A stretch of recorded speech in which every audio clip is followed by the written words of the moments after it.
Hey everyone, my name is Melissa Rochelle and I'm a holistic wellness and relationship coach. So let's talk men lie and women lie. So we live in a society that reinforces our insecurities. No individual person is to blame for this, but all of us are complicit in perpetuating this problem. None of us like how it feels to have our insecurities poked at day in and day out, but very few of us can actually see a way out of it. So let's start with three facts. Fact number one, men lie, women lie. Fact number two, human beings do things for only two reasons. Reason number one is to move away from pain, and reason number two is to move toward pleasure. So any decision we make, we're either trying to move away from pain or we're trying to move toward pleasure. A good example of that would be, let's say you're someone who always has a lot of, you feel like you always have a lot of bills that at the last minute you're trying to figure out how to pay them. It might just be a sign that you need to feel that pain in order to feel motivated, in order to do the work, in order to pay your bills. So that's your brain's way of kind of protecting you, as counterproductive as that sounds. So you just might be someone who's more motivated by moving away from pain than you are motivated by moving toward pleasure. And fact number three is that human beings feel safer when they're right about their beliefs, even when their beliefs cause them to have a negative view of themselves. So, what are beliefs? Beliefs are basically the ingrained thoughts you have about yourself, other people, and the world around you. So, how do you identify your beliefs? The best way to identify your beliefs is a very simple way. First, you just want to complete the following sentences. People are blank. People are crazy. People are lazy. People are loving. People are kind. Those will be some of your beliefs about people. Sentences about yourself. I am beautiful. I am ugly. I am lazy. All of those will be beliefs you have about yourself. Beliefs you might have about the world around you. The world is cruel. The world is kind. All of these are beliefs that we all hold. The thing is, though, is that beliefs is a way of viewing the world. It's just a perspective. Beliefs are not facts. So what do I mean when I say human beings feel safer when they feel like their beliefs are right, even when those beliefs are making them have a negative view of themselves? What I mean is this. So let's say there's a guy, he's 5'8", and he's watching a video, and on the video is a bunch of women that are saying they need a man who's at least 6'2". So now this man is angry and he feels frustrated because he's only 5'8". At the same time, he's going to feel validated when those women say they only want men who are 6'2", because it makes that belief right for him, that women only want men who are 6'2". But here's the question. Why do I want to believe something that is making me feel bad about myself, rather than trying to go out there and find the proof and the evidence whether or not that belief is true? The answer to that is people feel safer when they're right about their beliefs, even when those beliefs are harming their self-esteem, their self-worth, and their confidence.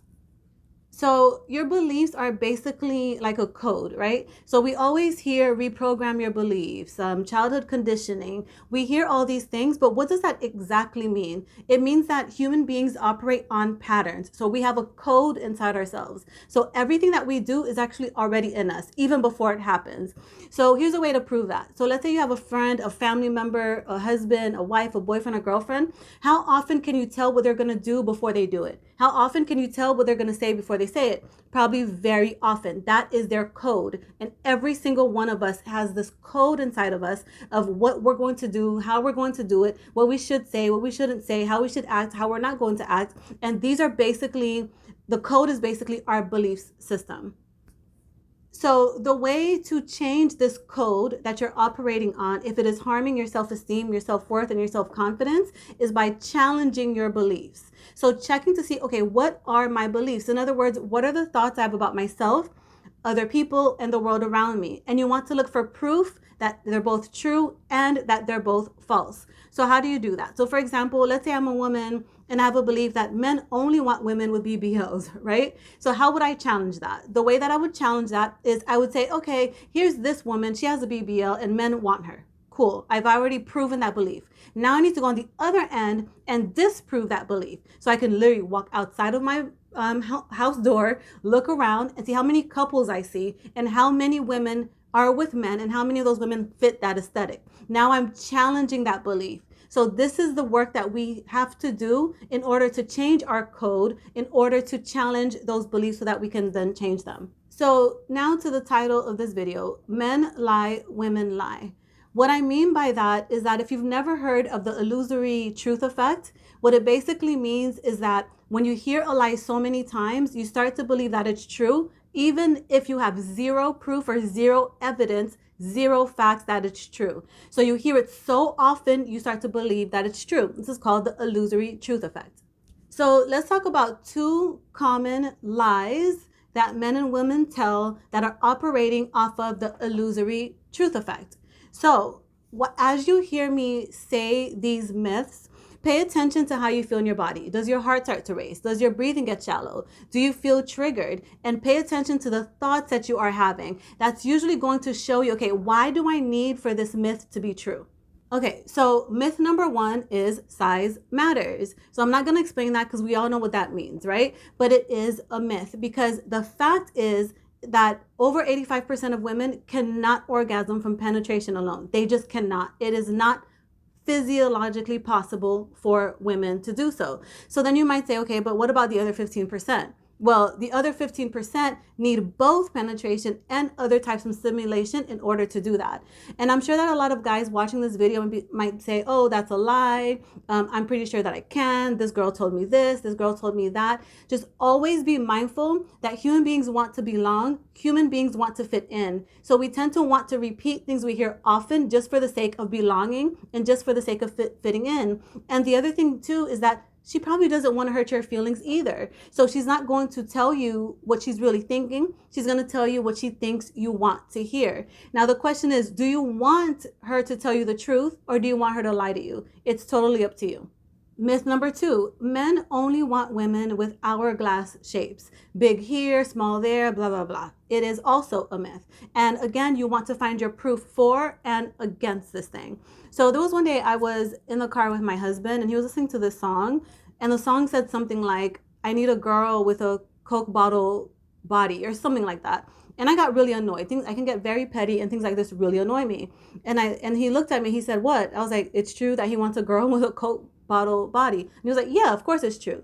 I said, so that means that he wants her to have big boobs and back fat. So that means that he wants her to have a big butt and a gut. That's what a Coke bottle looks like.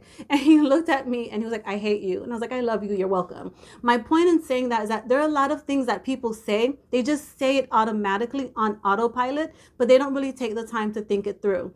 So when you even think about an hourglass figure, what that basically means is that the width of your shoulders is the same as the width of your hips. You can be skinny, you can be medium sized, you can be thick, you can be overweight and still have an hourglass figure. It has nothing to do with the body parts that we think it has something to do with. And the other thing too is that if most men want women with an hourglass figure, then what do we do about the fact that most women do not have an hourglass figure? Are they dying virgins? Are they dying alone? Have they never had a boyfriend? Have they never had a husband?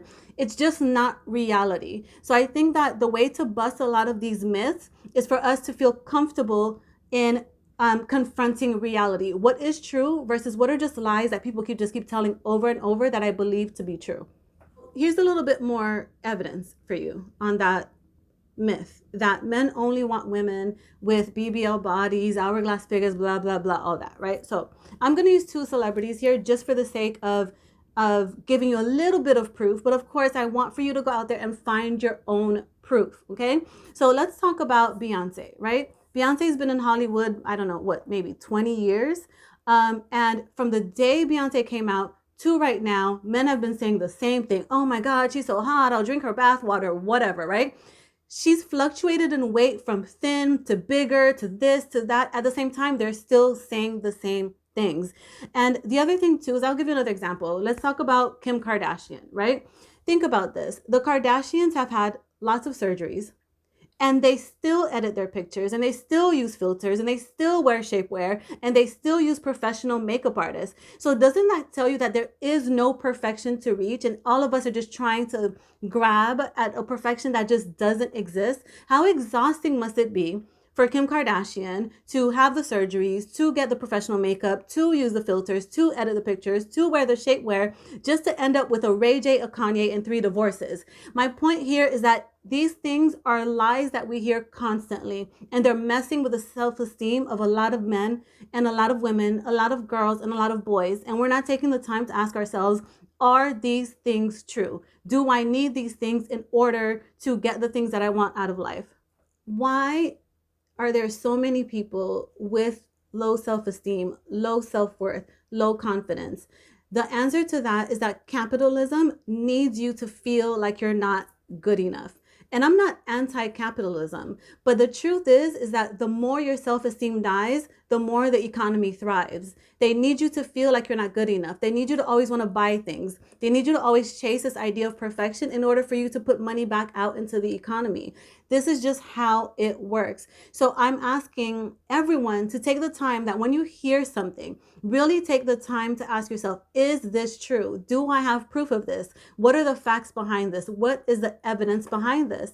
Because even when we're talking about this thing that we hear all the time, men need to be over 6'2", the reality is that the majority of the population is not over 6'2". I think it's something like 15% or less than 15% of people are even 6'2" or taller. So what's happening to all these other men and women? Are they alone? Have they never had girlfriends? Have they never been with anybody? That's just not reality. That is just not how it works. And I will say one more thing here.